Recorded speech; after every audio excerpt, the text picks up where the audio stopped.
이 시간 성경 봉독 하실 때에 에스겔서 14장 1절에서 5절까지 김원성 권사님 봉독해 드리겠습니다. 다 같이 기립하셔서 하나님의 말씀을 봉독하시겠습니다.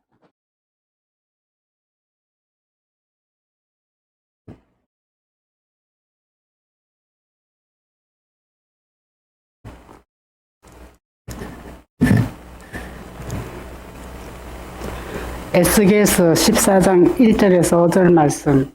이스라엘 장로 두 사람이 나와 내 앞에 앉으니 여호와의 말씀이 내게 임하여 가라사대, 인자야, 이 사람들이 자기 우상을 마음에 들이며 대학에 그치는 것을 자기 앞에 두었으니 그들이 내게 묻기를 내가 조금 인들 용납하랴. 그런즉 너는 그들에게 말하여 이르라. 나 주 여호와가 말하노라. 이스라엘 족속 중에 무릇 그 우상을 마음에 들이며 대학에 거치는 것을 자기 앞에 두고 선지자에게 나오는 자에게는 나 여호와가 그 우상에 많은 대로 응답하리라. 이는 이스라엘 족속이 다 그 우상으로 인하여 나를 배반하였으므로 내가 그들의 마음에 먹은 대로 그들을 잡으려 하느니라. 아멘.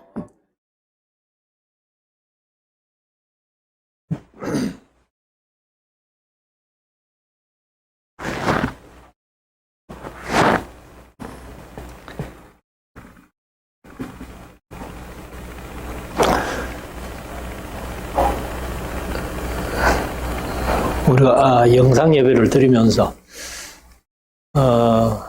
영상을 가지고 예배하는 분들이 지금 캠코더하고 이 컴퓨터를 연결해 가지고 OBS라는 프로그램을 하거든요. 근데 캠코더만 이렇게 녹화를 하면은 이렇게 시커먼 화면이 안 나와요. 근데 컴퓨터하고 그 프로그램하고 연결시켜 놓으니까 가끔 가다가 이렇게 시커먼 화면이 한 번씩 짧게 하지만은 나갑니다. 그래서 어제도 제가 프로그램을 이제 잡소리를 좀 없애기 위해 가지고 또 유튜브 동영상을 하나 보면서 좀 주물렀는데 실컷 해놓고 보니까 영상이 안 돼요. 그래가지고 그 프로그램도 다 지워버리고 원래대로 해가지고 이제 또 하는데 참 영상 때문에 제가 신경을 많이 씁니다. 그래도 말씀드렸지만 없는 머리 다 빠지게 생겼어요. 그러니까 영상 보시는 분들 뭐 조금 불편해도 그대로 볼 수 있기를 바랍니다. 이제 우리 하나님의 말씀을 묵상하는 시간인데요. 오늘 에스겔서 14장 1절에서 5절까지 읽었습니다. 14장과 15장. 근데 15장이 8절밖에 안 되는 짧은 장이기 때문에 두 장을 해도 길지는 않습니다. 14장에도 이제 이스라엘의 그 장로들 중에 한 두어 사람이 에스겔에게 찾아와서 뭘 물어 보기 위해서 찾아왔습니다. 에스겔서에서 3번 장로들이 찾아온다 이렇게 말씀드렸는데 8장에서 한번 찾아왔고 그 다음에 이제 14장 오늘 찾아오고 다음에 20장에서 또 한번 찾아옵니다. 근데 이 장로들이 에스겔을 찾아와서 뭘 물어보려고 왔는데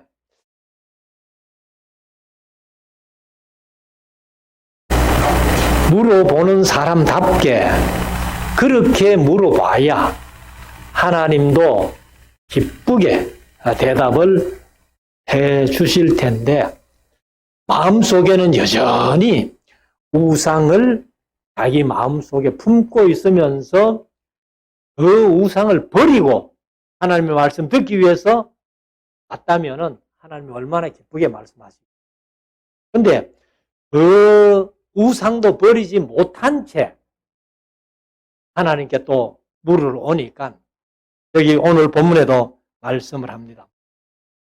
그 장로들 물으러 왔다고 내가 조금인들 그들을 용납하겠느냐 하는 그런 말씀을 하십니다. 그래서 하나님의 심정은 우상을 버리지 못할 바에는 차라리 우상을 따라가든지 아니면 우상을 완전히 버리고 나만 따라오든지 그렇게 하나님의 마음이 지금 이 본문 속에 나타나 있습니다. 우리 항상 이 세상을 살아가는 삶 속에서 양다리를 걸치고 이렇게 살아갈 때가 얼마나 많습니까? 그래서 오늘 이 본문을 통해서 우리가 이 세상 살아가는 삶 속에서도 그 신앙적으로는 절대로 양다리 걸쳐서는 안 된다. 하나님 믿기 싫으면 차라리 그냥 세상으로 가가지고 세상대로 살면 마음이 훨씬 더 편하잖아요. 근데 구원도 받아야 되겠고 세상살이도 해야 되겠고 그래가지고 양다리 걸치고 있을 때 하나님의 심정은 내가 그들이 찾아와도 조금인들 용납하겠느냐 하는 그런 마음입니다. 그래서 오늘 14장 1절부터 이제 그리 길지는 않습니다. 14장이 23절까지 15장이 8절밖에 안 되니까 한 절씩 읽으면서 한번 해봅니다. 1절 봅시다. 이스라엘 장로 두어 사람이 여기 이제 두어 사람이라고 했는데 그냥 둘이라는 단어는 없어요. 그냥 이제 에노시 하는 것이 이제 사람, 인류, 인간 그런 뜻인데 복수로 써놨어요. 복수로 써놨어요. 그 이제 두 사람 같으면은 세나임 해가지고 히브리어로 둘 이렇게 할 텐데 그냥 복수로 써놨는데 우리말로 번역할 때에 두어 사람이 이렇게 번역을 했어요. 나와 내 앞에 안전히 여호와의 말씀이 내게 임하여 가라사대 인자야 이 사람들이 자기 우상을 마음에 들이며 죄악에 그치는 것을 자기 앞에 두었으니 죄악에 그치는 것이 뭐예요? 우상 숭배예요. 그래서 그들이 내게 묻기를 내가 조금인들 용납하랴? 하나님이 말씀하신 마음이 없다는 거예요. 처음에 말씀드린 대로 우상을 따라가든지 그렇지 않으면 우상을 버리고 나만 따라오든지 그렇게 해야 되는데 사실 하나님께서 이렇게 말씀하셔 놓고도 또 하실 말씀은 다 하셔요. 나중에 20장에 가도 똑같습니다. 용납하지 않겠다고 말씀하시면서도 또 하실 말씀은 다 하시는데 4절 그런즉 너는 그들에게 말하여 이르라 나 주 여호와가 말하노라 이스라엘 족속 중에 무릇 그 우상을 마음에 들이며 죄악에 그치는 것을 자기 앞에 두고 선지자에게 나오는 자에게는 다 여호와가 그 우상에 많은 대로 응답하리니. 그러면 우상에 많은 대로 하나님이 응답해 주신다는 게 뭐예요? 그것은 바로 징계를 내리든지 채찍을 내리든지 이렇게 심판하시든지 그렇게 하시겠다는 거예요. 그래서 나중에 보면은 4가지로 심판을 하시겠다고 말씀을 하십니다. 그래서 5절에 가면은 이는 그 이유는 이스라엘 족속이 다 그 우상으로 인하여 배반하였으므로 이렇게 이유를 설명하죠. 그래서 그 우상 때문에 하나님을 배반했잖아요.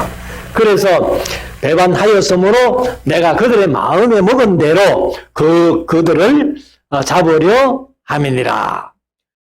6절 그런즉 너는 이스라엘 족속에게 이르기를 주 여호와의 말씀에 너희는 마음을 돌이켜 우상을 떠나고 이것이 하나님이 간절히 바라는 마음이에요.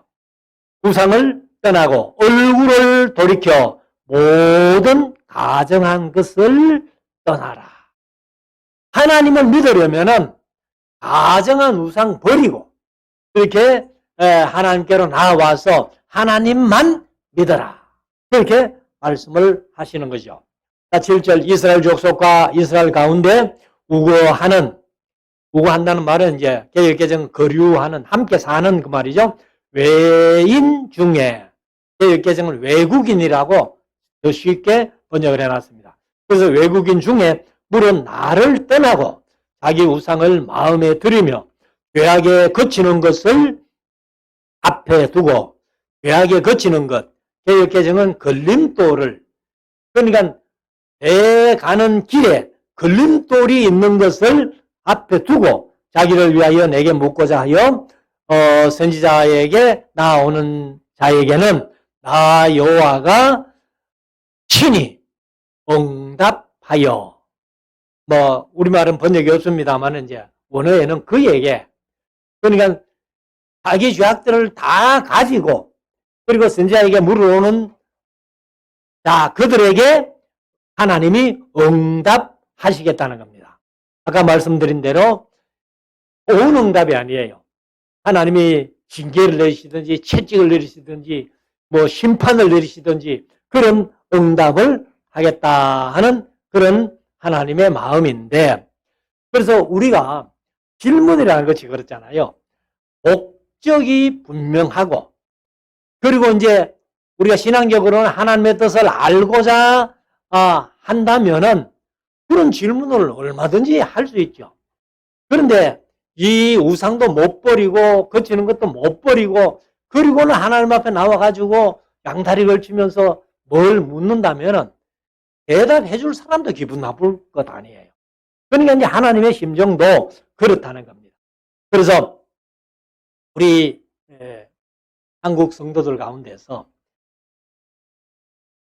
지금 교회 나오면서 하나님 믿고 예수 믿으면서 또 지난 시간에 도 말씀드렸습니다만 점을 보러 가는 사람들, 그런 사람들이 많다는 거예요. 그게 얼마나 큰 우상이에요. 그래서 우리가 사실은 이 우상을 섬기는 것이 왜 섬깁니까? 다른 거 아니에요. 잘 되려고, 복 받으려고, 부자 되려고. 그래서 바알이 풍요의 신이다 이래가지고 바알을 섬기면 잘 살게 될 것이다 이렇게 해서 이제 우상을 찾아가고, 우리 성도들 가운데서 점을 치러 가고 토정빅을 보러 가는 사람들이 왜 그래요? 뭔가 좀 잘 되고 싶은 욕심이에요. 욕심. 그래서 바울 사도가 이제 골로새서 3장 5절에 보면은 이 탐심, 욕심이 곧 우상이다. 우상 숭배다. 그렇게 말씀하세요. 그러므로 땅에 있는 자들을 지체를 죽이라. 곧 음란과 부정과 사욕과 악한 정욕과 탐심이니 탐심은 우상 숭배니라. 그래서 우리가 절대로 어떤 탐심, 욕심이 잉태한 적 죄를 낳고 죄가 장성한 적 사망을 낳는다고 야고보서에서 말씀하잖아요. 그러니까 우리가 이런 이중적인 신앙의 자세로 탐심을 가지고 욕심을 가지면은 하나님을 제대로 못 섬긴다는 겁니다. 8절. 그 사람을 대적하여 그들로 놀라움과 감개와 독담거리가 되게 하여, 감개라고 했는데 개역개정은 표징으로 번역했어요. 그래서 그들로 놀라움과 표징을 독담거리가 되게 하여 내 백성 가운데서 끊으리니, 백성 가운데서 끊는다는 것은 너희가 나를 여호와인 줄 알리라. 그러니까 이중으로 신앙생활 하면서 그렇게 할 때에 하나님께서 내가 너희를 끊어버리겠다, 죽여버리겠다. 그때야 너희가 나를 하나님이 그렇게 하셨구나, 하나님이 그걸 싫어하시는구나, 그걸 알게 되겠다는 것이죠. 그래서 너희가 나를 여호와인 줄 알리라. 9절. 만일 선지자가 유혹을 받고 말을 하면, 이 선지자가 유혹을 받고 말을 하면 무슨 말을 할까요? 그 물어온 사람들 마음에 좋은 대로 그렇게 다 얘기해 준다면은 나 여호와가 그 선지자로 유혹을 받게 하였음이니와 내가 손을 펴서 그 백성 이스라엘 가운데서 그를 멸할 것이라. 하나님이 거짓 선지자들도 역사하신다는 거예요. 붙들고 역사하신다는 거예요. 백성들이 잘 되는 걸 좋아하니까 거짓 선지자들은 그래 원하는 대로 잘 때 평안해. 여기가 여호와의 전이니까 바벨론이 쳐들어올 일이 없어. 그렇게 얘기하는 사람들, 그런 선지자들도 하나님이 역사하게 하신다는 겁니다. 왜? 그 말씀이 아주 이제 중요한 말씀인데, 우리가 데살로니가 후서에 보면은 2장 10절, 11절에 이러므로 하나님이 유혹을 너희 가운데 역사하게 하사 거짓 것을 믿게 하심은, 이렇게 말씀해요. 거짓 것을 믿게 하시면 진리를 믿지 않고 불의를 좋아하는 모든 자로 심판을 받게 하려 하심이라. 그렇게 말해요.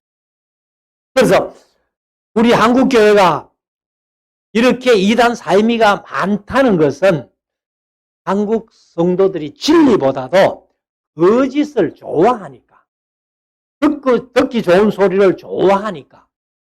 그러니까 이단이 생기는 것도 수요가 있으니까 공급이 있는 거예요. 그래서 우리 성도들이 깨어가지고 거짓 선지자를 철저하게 가릴 수 있는 안목만 있다면은 우리 성도들이 거짓 선지자의 말을 안 믿을 거 아니에요. 그러면 아무도 거짓 선지자를 안 따라간다면은 거짓 선지자들이 싱겁어 가도 뭘 하겠잖아요. 그러니까 우리가 다시 한번 말씀드립니다. 말씀을 바로 알 때에, 진리를 바로 알 때에 어떤 거짓 유혹도 이길 수 있다는 거예요. 근데 많은 성도들이 진리를 바르게 모르니까 그게 진리인가? 그게 참인가? 이렇게 그들을 따라가니까 그들은 더 신나가지고 그런 일들을 계속 하는 거 아니에요. 자, 10절. 선지자의 죄악과 그에게 묻는 자의 죄악이 같은 적. 거짓 선지자가 하나님 앞에 큰 잘못인 것을 알잖아요. 그런데 그 거짓 선지자의 말을 따라가는 사람도 거짓 선지자하고 똑같다. 하나님이 그렇게 말씀을 하시는 겁니다. 그래서 죄악이 같은 적, 각각 자기의 죄악을 담당할지니라. 왜 그렇게 하느냐? 11절에 그 이유는 이스라엘 족속으로 다시는 미혹하여 나를 떠나지 않게 하며 다시는 모든 범죄함으로 스스로 더럽히지 않게 하여 그들로 내 백성을 삼고 나는 그들의 하나님이 되려 함이니라. 나 주 여호와의 말이니라 하셨다 하라. 그러면 거짓 선지자들을 백성들이 따라가지 아니함으로 말미암아 나는 그들의 하나님이 되고 그들은 내 백성이 되게 하기 위해서 거짓 선지자들을 따라가는 그 사람들의 죄를 거짓 선지자들과 똑같이 취급해서 심판하겠다. 그렇게 말씀을 하시는 겁니다. 그래서 우리가 세상 살아가면서 사기꾼도 나쁘지요. 사기를 치는 사람이 얼마나 나쁘요. 근데 나쁘다는 거예요. 왜? 자기가 어떤 욕심을 가지고 잘 떼보려고 사기꾼을 따라갔잖아요. 그래가지고 사기당했잖아요. 그러면 사기꾼도 사기당한 사람도 다 같다. 그래서 우리 성도들은요, 절대로 복권 같은 거 사지 마세요. 그리고 뭐 주식도 뭐 잘해서 벌면 다행이지만은 웬만한 사람들 버는 사람 없더라고. 그러니까 여행을 바라고 불로소득 바라면은 그건 잘못된 겁니다. 우리가 성실하게 일해서 받는 보수로 사는 것이 하나님이 가장 기뻐하는 삶이다. 자, 13절, 12절. 여호와의 말씀이 내게 임하여 가라사대 인자야 가령 어느 나라가 불법하여 내게 범죄함으로 내가 손을 그 위에 펴서 그 의뢰하는 양식을 끊어 기근을 그 위에 내려서, 그 위에는 없지요. 기근을 그 위에 내려서 사람과 짐승을 그 나라에서 끊는다 하자. 이제 하나님이 이 죄악된 세상에 이제 그 사람들이 하나님을 떠나고 거짓의 말을 따라가고 하니까 이제 기근을 내려가지고 사람과 짐승을 치시는 거예요.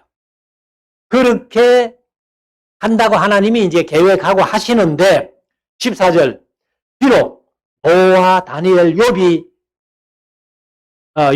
이 세 사람이 거기 있을지라도 여기 이제 노아, 다니엘, 욥은 구약의 3대 의인들이에요. 노아, 다니엘, 욥 이 세 사람이 거기 있을지라도 그들은 자기의 의로 자기의 생명만 건지리라. 나주 여호와의 말이니라. 그래서 어느 나라가 불법해가지고 하나님 앞에 범죄함으로 하나님이 그것을 심판하려고 할 때에 노아, 다니엘, 욥이 그곳에 있다면은 그들은 구약의 의인들인데 그 의로 말미암아 자기만 구원하고 다른 사람은 못 구한다는 거예요. 그리고 이제 15절 가령 내가 사나운 짐승으로 하나님께서 이제 4가지 심판을 제기하시는데 첫째는 기근, 그 다음에 두 번째는 사나운 짐승으로 그 땅에 통행하여 적막케 하며 황묵케 하여 사람으로 그 짐승을 인하여 능히 통행하지 못하게 한다 하자. 비록 이 세 사람 노아, 다니엘, 욥이죠. 거기 있을지라도 나의 삶을 두고 맹세하노니 그들은 자녀도 건지지 못하고 자기만 건지겠고 그 땅은 황무하리라. 나주 여호와의 말이니라. 그럼 이제 두 번째는 사나운 짐승을 보내가지고 이제 징계하시겠다. 그 다음 세 번째, 가령 내가 칼로 그 땅을 땅에 임하게 하고 명하기를 가라 이 땅에 통행하라 하여 사람과 짐승을 거기서 끊는다는 것은 죽인다는 거죠. 하자. 비록 이 세 사람 노아, 다니엘, 욥이 거기 있을지라도 나의 삶을 두고 맹세하노니 그들은 자녀도 건지지 못하고 자기만 건지리라. 나주 여호와의 말이니라. 그래서 이제 3가지 기근, 사나운 짐승, 칼. 그 다음 4번째는 19절 가령 내가 그 땅에 온역을 내려 죽임으로. 여기 이제 에스겔은 전부 온역으로 번역했어요. 그런데 예레미야서는 전부 연병으로 번역했어요. 그래서 연병과 온역은 같은 내용이에요. 같은 건데 그래서 이 역병이나 패스트 같은 아주 심한 전염병을 얘기를 합니다. 그래서 온역을 내려 죽임으로 내 분을 그 위에 쏟아 사람과 짐승을 거기서 끊는다 하자. 비록 노아, 다니엘, 욥이 거기 있을지라도 나의 삶을 두고 맹세하노니 그들은 자녀도 건지지 못하고 자기의 의로 자기의 생명만 건지리라. 나주 여호와의 말이니라 하시니라. 소돔과 고모라 성 같은 경우는 아브라함이 의인 50원요, 45인은요, 40인요, 30인, 20인, 10명만 있으면 어떨 가실까요? 그래서 하나님께서 의인 10명만 있어도 내가 그 성을 멸하지 않겠다 했는데 의인 10이 없어서 망했잖아요. 그런데 그 이후에 이제 에스겔서에서는 하나님께서 이 연대 책임, 그것보다는 개인의 구원을 얘기를 합니다. 여기 이제 노아, 다니엘, 욥이 있어도 그들이 자기 자녀, 자기 새끼를 얼마나 구원받기를 원하겠어요. 그러나 그들은 구원받지 못하고 자기 의로 자기만 구원받는다는 거예요. 옛날에 어떤 시아버지가 예수 믿고 세례문답 공부를 하면서 며느리가 이제 공부를 시키는데 예수님이 누구를 위해 죽었느냐고 물으시거든. 내 죄 때문에 돌아가셨다고 그렇게 대답하세요. 그러니까 이 시아버지가 이제 문답 가가지고 예수님이 누구 때문에 죽었어요 하니까 우리 며느리 죄 때문에 죽었다 이렇게 이제 대답했다는 건데, 그래서 제가 어릴 때에 이 어른들이 가끔 그런 얘기를 해요. 우리 며느리가, 우리 아들이, 우리 식구가 예수 잘 믿으니까 그 천당 갈 때 나는 그 발만 붙들어도 천당 갈 수 있다. 이런 농담을 어릴 때 제가 많이 들었어요. 그렇지 않습니다. 자기 믿음으로 자기만 구원받지, 그들도 그를 통해서 믿어야 구원받지, 그렇게 함부로 구원하지 않습니다. 그래서 에스겔서 18장 30절에 가면은 이것을 더 구체적으로 말씀하시는데, 나주 여호와가 말하노라. 이스라엘 족속이 내가 너희 각 사람의 행위대로 국문할지라. 국문한다는 심판한다 그 말이에요. 심판할지라. 너희는 돌이켜 회개하고 그 모든 죄에서 떠날지어다. 그리한즉 죄악이 너희를 배만케 아니하리라. 그래서 18장 30절에 각 사람의 행위대로, 여기도 노아, 다니엘, 욥이 있다 해도 자기 자녀도 구원하지 못하고 자기만 자기 의로 구원받는다. 21절 주 여호와께서 가라사대 내가 나의 4가지 중한 벌 곧 칼과 기근과 사나운 짐승과 온역을 예루살렘에 함께 내려, 앞에서 쭉 얘기를 했잖아요. 그래서 사람과 짐승을 그 중에서 끊으리니 그 해가 더욱 심하지 않겠느냐. 그러나 그 가운데서 면하는 자가 남아있어 끌려 나오리라. 그러니까 칼과 기근과 연병과 사나운 짐승으로 심판하시는데, 사람들을 죽이시는데 그 중에서도 살아남는 자들이 있다는 거예요. 그래서 곧 자녀들이라 그들이 너희에게로 나오리니 너희가 행동과 오위를 보면, 계획개정은 행위를 보면 내가 예루살렘에 내린 재앙 곧 그 내린 모든 일에 대하여 너희가 위로를 받을 것이라. 하나님께서 하신 일이 옳다, 잘못된 것은 사람이고 사람이 범죄했기 때문에 하나님이 이렇게 심판하신다 하는 것을 이제 남은 사람들이 알게 될 것이다 그 말이죠. 그래서 23절에 결론적으로 너희가 그 행동과 소위를 볼 때에 그들로 인하여 위로를 받고 내가 예루살렘에서 행한 모든 일이 무고히, 이렇게 저는 이유 없이, 그러니까 예루살렘을 심판하신 것은 이유가 있다는 거예요. 그래서 모든 일이 무고히 한 것이 아닌 줄을 알리라. 나주 여호와의 말이니라. 그래서 예루살렘의 우상 숭배를 비롯한 하나님을 배반하는 일이 얼마나 컸기 때문에 결국은 예루살렘이 BC 586년에 망하게 된 겁니다. 자, 15장으로 갑니다. 15장은 8절밖에 안 되는 짧은 건데 내용도 사실은 간단해요. 여호와의 말씀이 내게 임하여 가라사대 인자야 포도나무가 모든 나무보다 나은 것이 무엇이랴 하고 물어요. 포도나무가 모든 나무들보다 나은 것이 무엇이랴? 아무도 없다 그 말이에요. 아무것도 없다. 삼림 중 여러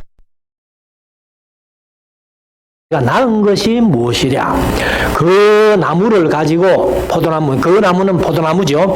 포도나무를 가지고 무엇을 제조할 수 있겠느냐? 그것으로 무슨 옷을 만들 수 있겠느냐?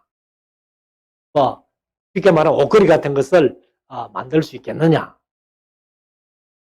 불에 던질 화목이 될 뿐이라.